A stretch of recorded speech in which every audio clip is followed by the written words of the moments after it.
जीवेश सोते सोते क्लास ले रहे हो?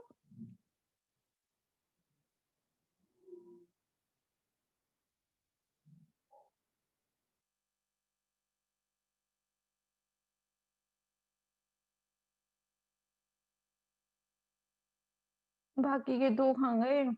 एक तो सागर और एक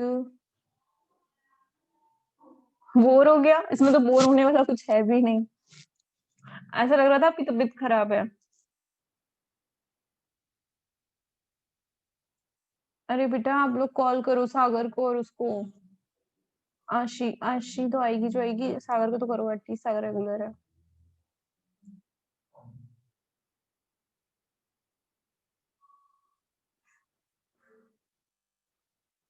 चलिए आते रहेंगे, मैं आगे पढ़ाती हूँ। चलिए अब देखिए हमें निकालनी है इस ए की वैल्यू। ओके तो शॉर्ट ट्रिक बता दूं पहले, फिर लॉन्ग से करते हैं। ओके नहीं पहले लॉन्ग, पहले लॉन्ग फिर शॉर्ट, वरना आप लोग लॉन्ग में इंटरेस्ट ही नहीं लोगे फिर। ठीक है तो पहले लॉन्ग फिर शॉर्ट। ओके देखो लॉन्ग क्या है, लॉन्ग ये है कि नॉर्मलाइजेशन कंडीशन के बारे में मैं आपको बता चुकी हूँ कि psi star psi d v equal to 1 ये होता है कि नहीं, कि यानी कि अगर हम प्रोबेबिलिटी की वैल्यू निकालें और वो 1 के इक्वल होनी चाहिए। ठीक है तो देखिए इसमें आपको अच्छे से पता है ये स्टार, स्टार का मतलब क्या है कि अगर आयोटा है तो उसकी जगह हम क्या कर देंगे माइनस आयोटा, बट यहाँ तो इस वाले फंक्शन में आयोटा है ही नहीं, तो यानी कि चाहे साई स्टार लिखो चाहे साई, दोनों सेम ही होंगे।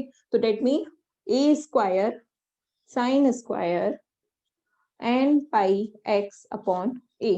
ठीक है डीवी, डीवी वॉल्यूम में तो घूम ही नहीं रहा, वो सिर्फ एक डायरेक्शन में घूम रहा है, 0 से ए में, तो डी एक्स, डीवी की जगह डी एक्स बराबर 1।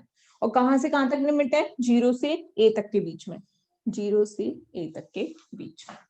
ठीक है तो आगे देखिए फिर से साई स्टार साई, साई स्टार का मतलब उसका कॉन्जुगेट लेना। कॉन्जुगेट लेने का मतलब क्या होता है, आयोटा की जगह माइनस आयोटा, बट इस वेव फंक्शन में आयोटा तो है ही नहीं, तो जब आयोटा नहीं है तो यानी कि चाहे साई स्टार लिखो चाहे साई, दोनों सेम है। तो जब दोनों सेम है तो इसको मैं ऐसे लिख सकती हूँ ना, साई स्क्वायर डीवी, ऐसे लिख सकती हूँ। ठीक है तो साई का स्क्वायर कर दिया तो ए का स्क्वायर साइन स्क्वायर और डीएक्स, डीवी की जगह क्या आएगा डीएक्स, क्योंकि वो एक डायरेक्शन में ना कि वॉल्यूम में।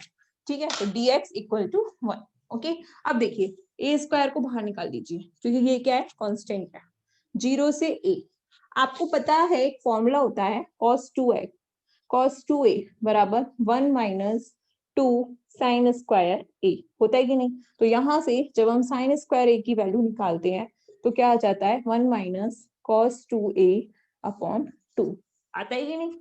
ठीक है ये सबको पता है ना। तो यहां से देखिए साइन स्क्वायर ए की जगह यहाँ पे क्या काम कर रहा है एन पाई एक्स अपॉन ए। अब ए की जगह ना एक्स कुछ भी लिख लीजिए, एक्स लिख लीजिए। ठीक है ओके तो देखिए अब देखिए इसकी जगह हम क्या लिखेंगे 1 माइनस कॉस 2 का 2, और इस x की जगह ये पूरा x आएगा n pi x upon a. ठीक है upon 2 d x equal to 1 आएगा कि नहीं। ओके तो इसमें आगे देखिए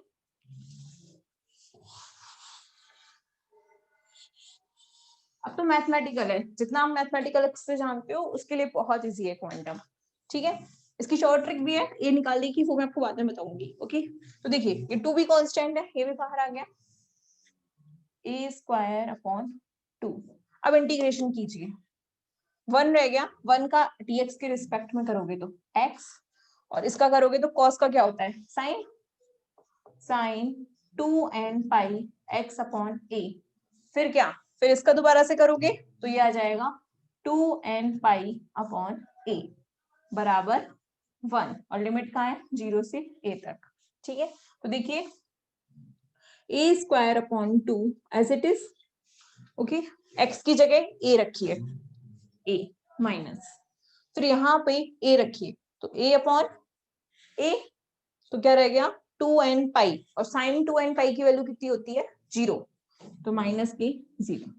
फिर देखिए माइनस साइन लगा के x की जगह 0 रखिए 0, और फिर दोबारा से यहाँ 0 रखोगे तो साइन 0 की वैल्यू 0 बराबर 1 आ गया। तो देखिए a स्क्वायर a/2 बराबर 1, तो a स्क्वायर बराबर इसकी जगह क्या आ जाएगा 2/a, तो a की जगह क्या आ जाएगा √2/, a की वैल्यू आ गई। डेट मीन अब आपका वेव फंक्शन कितना हो जाएगा, देखिए आपका वेव फंक्शन अब हो जाएगा साई एक्स, a की जगह आ जाएगा क्या √2/a साइन n πx/a।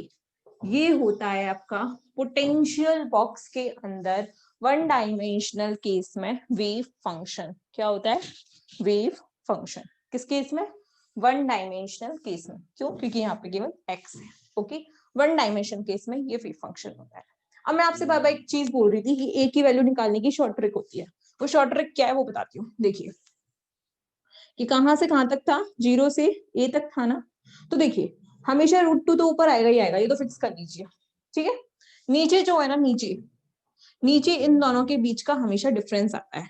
तो 0 और a के बीच का डिफरेंस कितना है, a है कि नहीं, a आ गया।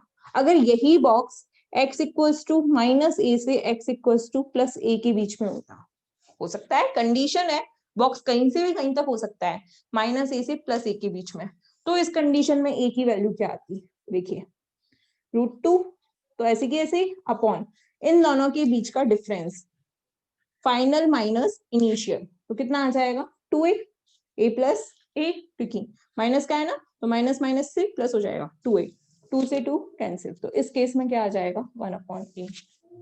मैं फिर कह रही हूँ ये ट्रिक्स कोई नहीं बताता है, ये ट्रिक्स मैंने खुद निकाली है। ऐसे ही अगर ये box x equals to -4a से x इक्वल्स टू +4a के बीच में होता, तो बताइए कैपिटल A की वैल्यू कितनी होती, इस कांस्टेंट की वैल्यू कितनी होती, बताइए जल्दी बताइए।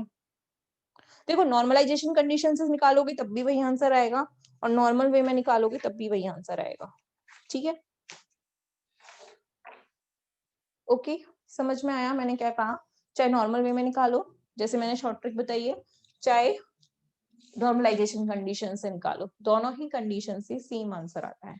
और ये ट्रिक्स कोई नहीं बताता, ये मैंने नेट का एग्जाम जब क्लियर किया था, क्लियर कर लिया, उसके पास सीखी है ये सारी चीजें, तो ये कोई टीचर नहीं बताता ये सारी चीजें।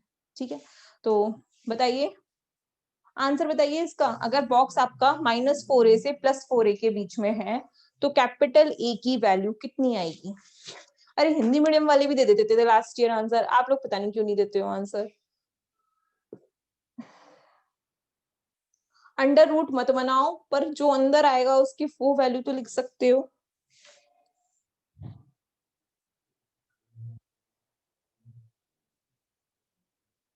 किसी को नहीं पता तो क्या बैठे बैठे क्या मतलब कर क्या रहे हो बैठे बैठे। कैपिटल ए की वैल्यू √2 तो आएगा ही आएगा, और बॉक्स कहां से कहां तक है -4a से +4a, तो इन दोनों के बीच का डिफरेंस कितना हो गया 8a, तो ये हो जाएगा 1/4a, ये आएगा। पता नहीं क्या देख रहे हैं। हाँ एग्जैक्टली, ऋतिक का आंसर सही है। चलिए अब वेव फंक्शन तो आ गया, ठीक है, उस पार्टिकल के बारे में अगर हमें वेव फंक्शन चाहिए तो उस पार्टिकल का वेव फंक्शन तो हमें पता चल गया। अब वेव फंक्शन पता चल गया तो पार्टिकल की एनर्जी के बारे में भी हमें पता होना चाहिए ना, कि पार्टिकल की एनर्जी कितनी है। ठीक है ना, पता होना चाहिए ना, तो पार्टिकल की एनर्जी निकालते हैं हम। देखिए पार्टिकल की एनर्जी कैसे निकालते हैं।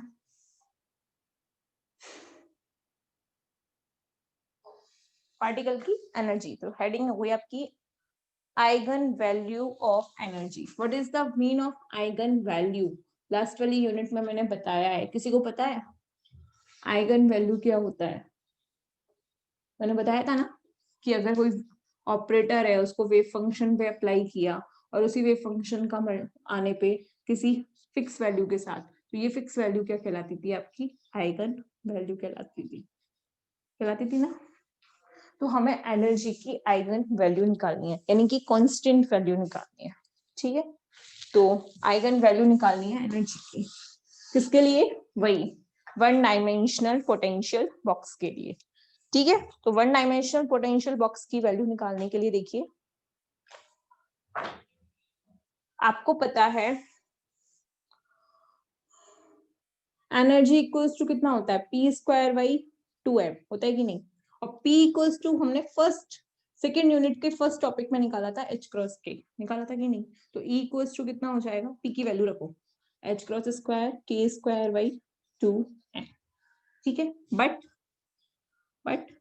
K इक्वल्स टू अभी अभी हम निकाल के आए K की वैल्यू n पाई अपॉन ए आती है, आती है कि नहीं, kx था ना साइन kx, तो k की जगह क्या हो गया था, n पाई अपॉन ए एक्स हो गया ना, तो k की वैल्यू कितनी है, इतनी, इस वैल्यू को यहाँ रख दो, h cross square by 2m, k की जगह क्या आ जाएगा, n square pi square upon a square, ठीक है, तो यहां से सॉरी h क्रॉस स्क्वायर ये n है, तो यहां से n square pi square h cross square upon 2m a square, ये वैल्यू हो गई एनर्जी की आइगन वैल्यू, यानी कि अगर कोई पार्टिकल पोटेंशियल बॉक्स के अंदर है और पोटेंशियल बॉक्स में अगर उसकी एनर्जी हमें फाइंड आउट करनी है तो वो होती है n square pi square h cross square 2m a square, ठीक है, पाई की वैल्यू कांस्टेंट है, h की वैल्यू कांस्टेंट है, m की वैल्यू कांस्टेंट है, और a आपको दिया गया होगा कि कहां से कहां तक की लेंथ है,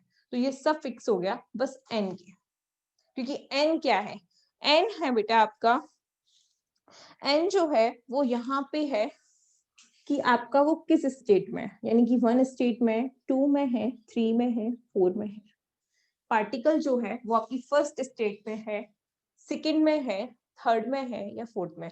एक चीज और, इस n की वैल्यू कभी भी वन डायमेंशनल पोटेंशियल बॉक्स के लिए जीरो नहीं हो सकती, क्या नहीं हो सकती, जीरो नहीं हो सकती, यानी कि वो कहां से स्टार्ट होता है, हमेशा फर्स्ट स्टेट से, और फर्स्ट स्टेट ही इसकी क्या कहलाती है, ग्राउंड स्टेट, क्या कहलाती है, ग्राउंड स्टेट, है ना, तो दैट मीन अगर हम n की वैल्यू 1 पुट करें तो वो उसकी कौन सी स्टेट है, ग्राउंड स्टेट एनर्जी वैल्यू है, कौन सी वैल्यू है, ग्राउंड स्टेट एनर्जी वैल्यू, ठीक है, तो देखिए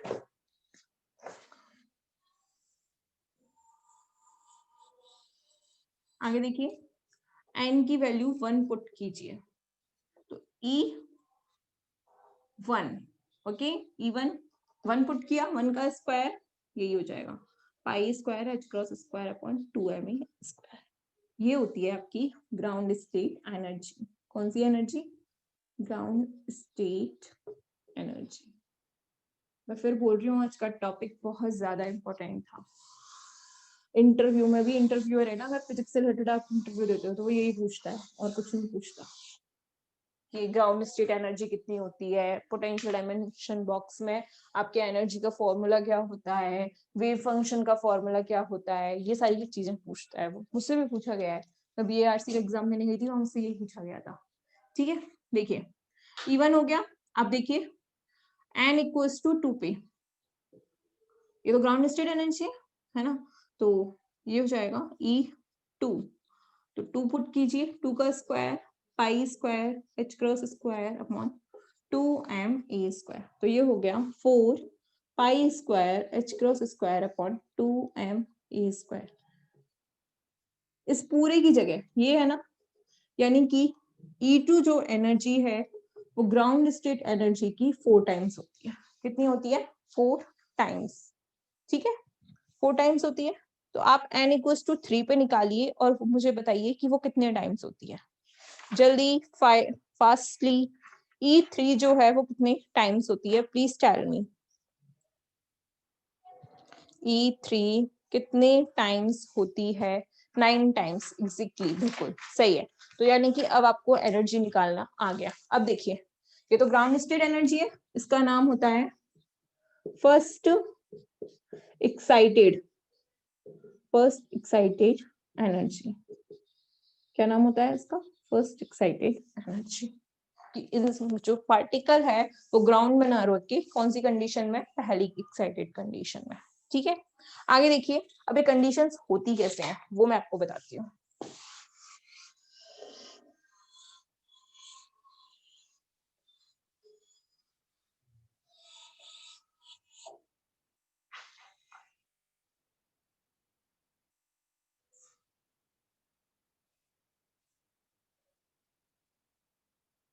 देखिए आपको वेव फंक्शन बताया ना, साई एक्स कितना होता है, √2 a sine n pi x upon a, यही तो होता है। तो देखिए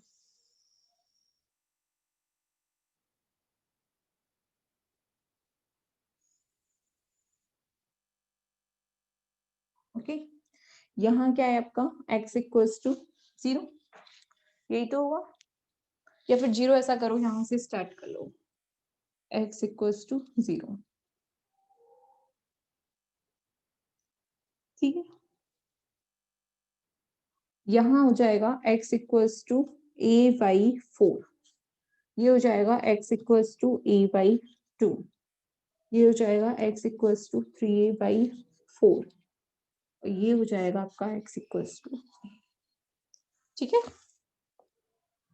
ओके नाउ अब देखिए वेव फंक्शन में भी n की वैल्यू पुट कीजिए, तो n इक्वल्स टू 1 पे साई x बराबर कितना होगा, √2 a sine pi x upon a, n की वैल्यू 1 पुट कर दी मैंने, यानी कि मैं ग्राउंड स्टेट टर्म्स पे निकाल रही हूँ, ठीक है।